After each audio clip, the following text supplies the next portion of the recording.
Hello प्यारे दोस्तों, कैसे हैं आप सब लोग? बढ़िया एकदम। चलिए, इस वीडियो में हम बात करेंगे इलेक्ट्रोस्टैटिक्स का। हमारा चैप्टर नंबर 1 है इलेक्ट्रिक फील्ड, जो एनसीईआरटी का चैप्टर नंबर 1 है। उसमें हम बात करेंगे और उसमें आज हम टॉपिक ले रहे हैं कि दो रेस्ट अवस्था में स्थिर अवस्था में चार्ज है जो r डिस्टेंस पर है, तो इनके बीच लगने वाला कूलाम बल कितना होगा, या फिर कह सकते हैं कि इन दोनों के बीच लगने वाला स्थिर विद्युत बल कितना होगा। चलिए हम कैलकुलेट करते हैं। लेकिन कैलकुलेट करने से पहले आपको बता दें कि इसके आपको पीडीएफ नोट्स हमारे टेलीग्राम चैनल पर हैं, लिंक वीडियो डिस्क्रिप्शन में है। और जल्दी से वीडियो को लाइक कर दीजिए और देखिए यहाँ पर समझिए आप कि मान लेते हैं यहाँ पर कि दो चार्ज है, एक Q1 है और दूसरा Q2 है, और इनके बीच की जो दूरी है वो है R। कोई R दूरी इन दोनों के बीच की मान लेता हूँ। ओके, अच्छा, ये जो आपके चार्ज हैं वो कहीं निर्वात में रखे गए हैं। निर्वात का मतलब है ऐसा स्थान, ऐसी जगह जहां पर कोई गैस, कोई धूलकण, कोई एलिमेंट कुछ भी नहीं हो, बिल्कुल रिक्त हो, वो निर्वात होता है। उसमें दो चार्ज रखे गए हैं r डिस्टेंस पर। अब कूलाम बल के यहाँ पर कूलाम नियम के अकॉर्डिंग कि इन दोनों के बीच में लगने वाला फोर्स कितना होगा, तो कूलाम लॉ के यहाँ पर अकॉर्डिंग क्या होता है कि इन दोनों के बीच में लगने वाला जो फोर्स है वो इन दोनों आवेशों के गुणनफल यानी Q1 और Q2 के गुणनफल के समानुपाती होता है, प्रोपोर्शनली होता है। पहली कंडीशन तो ये, जिसको देते हैं हम समीकरण नंबर 1। दूसरी बात क्या कहता है यहाँ पर कूलाम नियम कि इन दोनों के बीच लगने वाला जो फोर्स है वो इन दोनों आवेशों के बीच की दूरी कितनी है, r। इनकी बीच की दूरी के वर्ग के व्युत्क्रमानुपाती होता है। ये लीजिए, ये हो गई समीकरण नंबर 2। अब यहां से यहाँ पर इक्वेशन 1 व 2 से देखो भाई, इक्वेशन 1 व 2 से, इक्वेशन 1 व 2 आपको क्या दिखाई दे रहा है कि आपके जो समीकरण 1 व 2 है इसमें जो मान है वो दोनों ही फोर्स के समानुपाती हैं। तो यहां से हम क्या लिख सकते हैं, F समानुपाती Q1 Q2 upon R square, ये आ जाएगा। चलिए अब यहाँ पर देखिए, यहाँ पर जो समानुपाती का चिन्ह है इसको जब हटाएंगे तो हमारे पास एक कांस्टेंट आएगा, और वो कांस्टेंट क्या होगा, K। तो हम लिख सकते हैं F equals to K Q1 Q2 upon R square. और ये यहाँ पर क्या है, फाइनली फॉर्मूला है कि इनके बीच में लगने वाला फोर्स क्या है। तो इन दोनों आवेश के बीच लगने वाला फोर्स क्या है, F equals to K Q1 Q2 upon R square. Okay, चलिए अब यहाँ पर देखिए जो K है वो K क्या है, तो देखिए समझिए इसको, आपका K जो है वो कहलाता है आपका समानुपाती नियतांक। समानुपाती नियतांक जिसे स्थिर विद्युत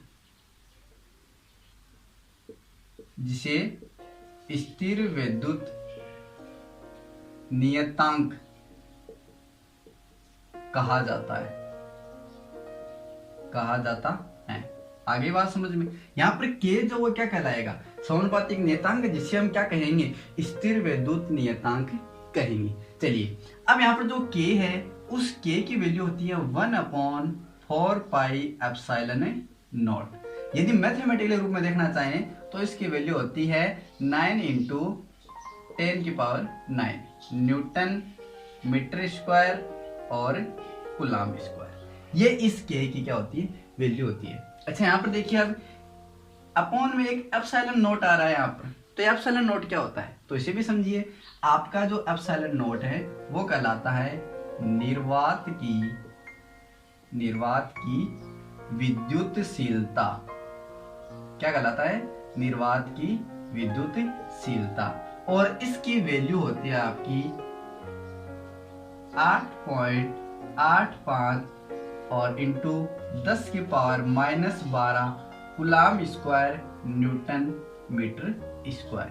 ये भी आपको वैल्यू ध्यान रखनी है, एप्सिलॉन नॉट की वैल्यू होती है। तो जहां पर एप्सिलॉन नॉट क्या होता है, निर्वात की विद्युतशीलता। और यहाँ पर आपका जो K है वो क्या होता है, वो होता है समानुपाती नियतांक, जिसे हम कहेंगे स्थिर विद्युत नियतांक, और जिसकी वैल्यू यहाँ पर याद रखना, K के इक्वेशन हम लिख सकते हैं 4 पाई एप्सिलॉन नॉट, या फिर इस पूरे का मान जो होता है यानी K का मान होता है 9 × 10⁹ न्यूटन मीटर स्क्वायर और कूलाम स्क्वायर। तो क्लियर इतना यहाँ से। तो ये होता है हमारा कूलाम नियम, यानी दो आवेश हैं वो रेस्ट अवस्था में। अब यहाँ पर देखिए, आवेश जो वो कहाँ रखे गए हैं, निर्वात में रखे गए हैं।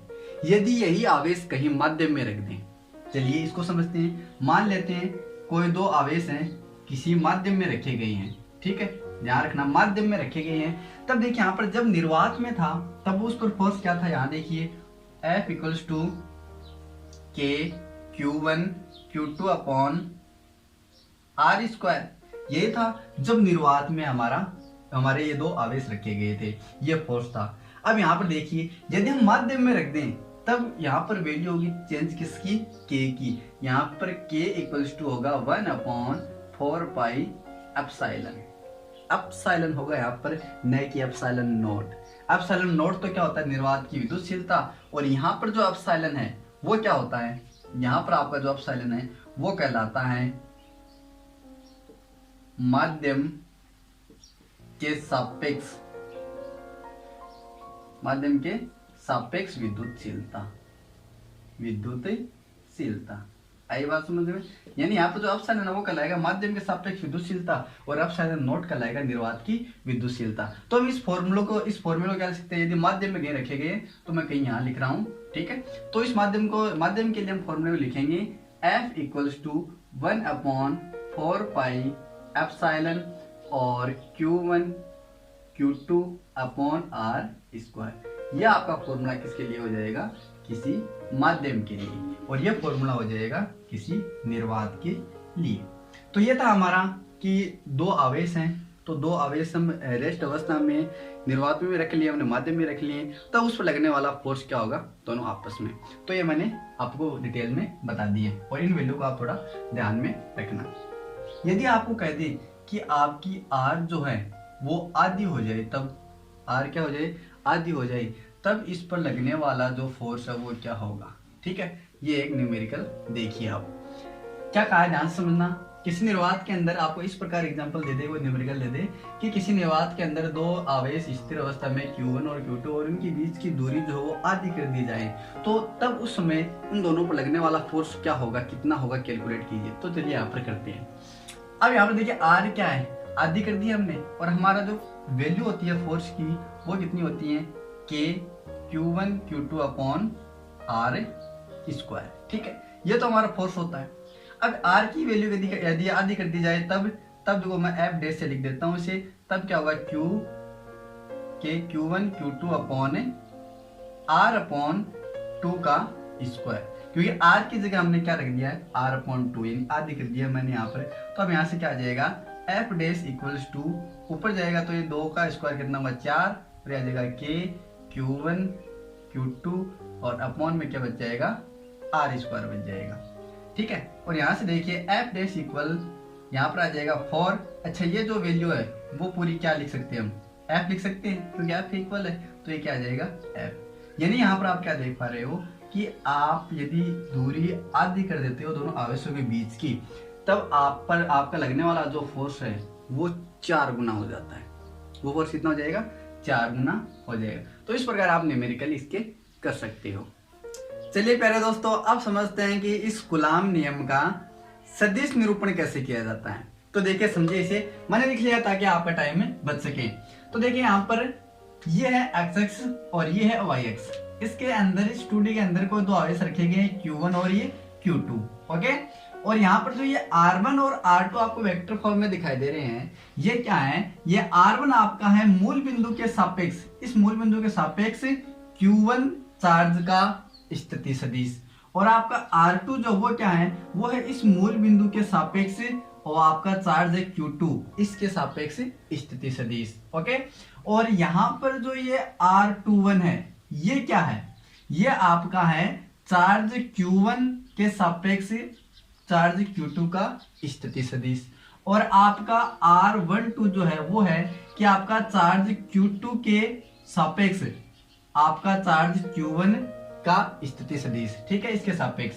तो आगे बात समझ में, ये 4 क्या आपके क्या है, स्थिति सदिश है। और F21 का मतलब हो गया यहाँ पर कि चार्ज Q1 के कारण चार्ज Q2 पर लगने वाला बल, और F12 का मतलब यहाँ पर है कि चार्ज Q2 पर लगने वाला बल किसके कारण, Q1 के कारण, ओके।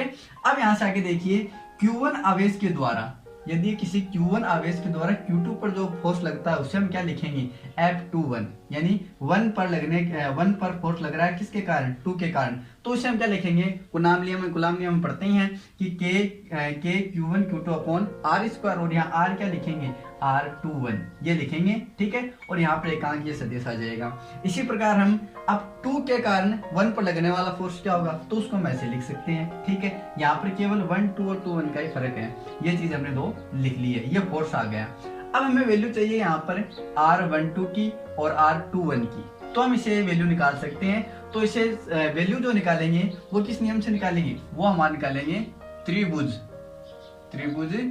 सदिश निरूपण से, त्रिभुज सदिश निरूपण से, ठीक है। उससे हम क्या निकाल सकते हैं, ये निकाल सकते हैं, इसमें आपको एक ट्रायंगल दिखाई दे रहा होगा ये, और Q1 और Q2, इस ट्रायंगल के अंदर लिख सकते हैं हम R2 equals to R1 vector और प्लस में क्या आ जाएगा R21 वेक्टर, ठीक है। हमें वैल्यू किसकी चाहिए, R21 की वैल्यू चाहिए, तो हम यहाँ लिख देंगे R21 equals to R2 minus R1, ठीक है। इसी प्रकार हम R12 की वैल्यू भी निकाल सकते हैं। तो चलिए अब देखिए यहाँ पर इस समीकरण 3 को जो है इस समीकरण 1 में क्या कर देंगे, पुट कर देंगे।